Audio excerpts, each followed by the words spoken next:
Ahí les va. Durante los últimos 2 meses he estado viajando por toda América Latina, platicando principalmente con 3 perfiles, jóvenes como ustedes, también con directivos de universidades y también con directivos de recursos humanos de grandes corporativos en América Latina.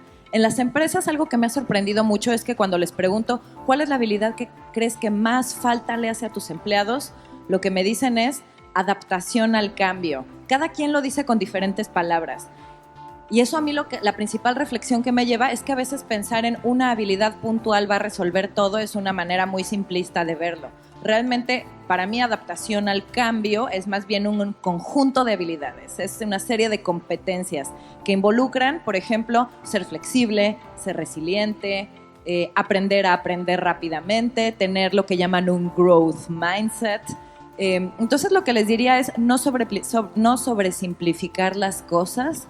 También en el caso de América Latina a veces es muy difícil ir a hablar a un país, por ejemplo, la semana pasada estaba en Honduras, el país con más pobreza de América Latina, viendo qué hacemos para reducir la brecha en ese país. Es muy duro ir a hablar de creatividad a un lugar donde hay tanta pobreza y hay necesidades quizá más urgentes. Sin embargo, tenemos que sacarnos de la cabeza esta idea de que las habilidades son solo para las personas que están en posiciones directivas o son solo para países desarrollados. Realmente quizá cuando más las necesitas es cuando estás en una mayor vulnerabilidad, porque estas habilidades transversales son las que te ayudan a aplicarlas en otras cosas y hacer un mejor uso de la tecnología, aprender de forma más eficiente, incluso para las empresas, si sus empleados aprenden a aprender, que es una de las habilidades que nosotros enseñamos, su inversión en educación se vuelve mucho más rentable. Entonces, lo primero que yo diría es no sobresimplificar el tema. Muchas veces no es una habilidad, es una serie de competencias que deben trabajarse en conjunto. Lo que la neurociencia nos muestra es que los adultos aprendemos mejor si tenemos aprendizaje espaciado, es decir, funciona mejor en lugar de estudiar 8 horas de un jalón algo, a lo mejor durante 8 días dedicarle 1 hora.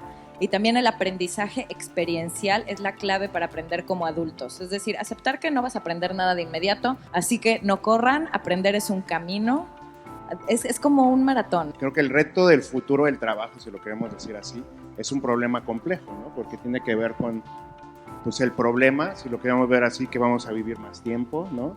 El problema que hay procesos de automatización, el problema que los ingresos se están distribuyendo de una manera distinta, con lo cual es un problema complejo. Un problema complejo no tiene una solución única, ¿no?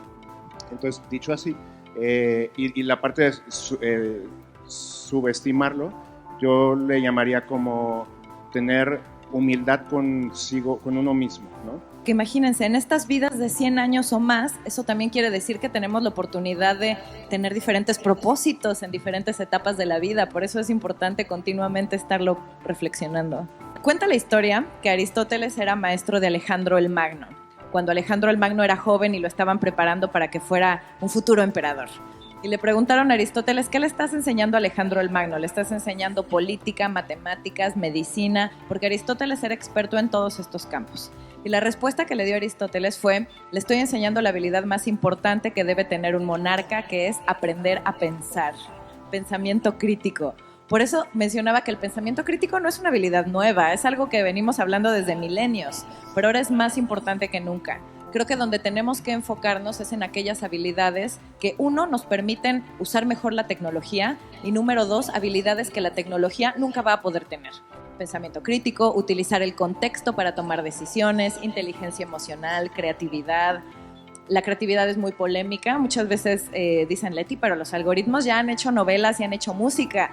Sí, pero si escuchan esa canción o leen esa novela, nunca va a equiparar la capacidad creativa que tenemos los seres humanos. Más bien es una creatividad alimentada por creaciones humanas. Así que finalmente esas creo que son las habilidades en las que tenemos que enfocarnos. ¿Cómo adquirirlas? La mejor noticia es que en este momento de la historia, más que en ningún otro, tenemos más alternativas educativas que nunca. Así que nuestra tarea más bien es decir qué queremos aprender y experimentar diferentes formas de hacerla, autodescubrir cuáles son nuestras preferencias de aprendizaje.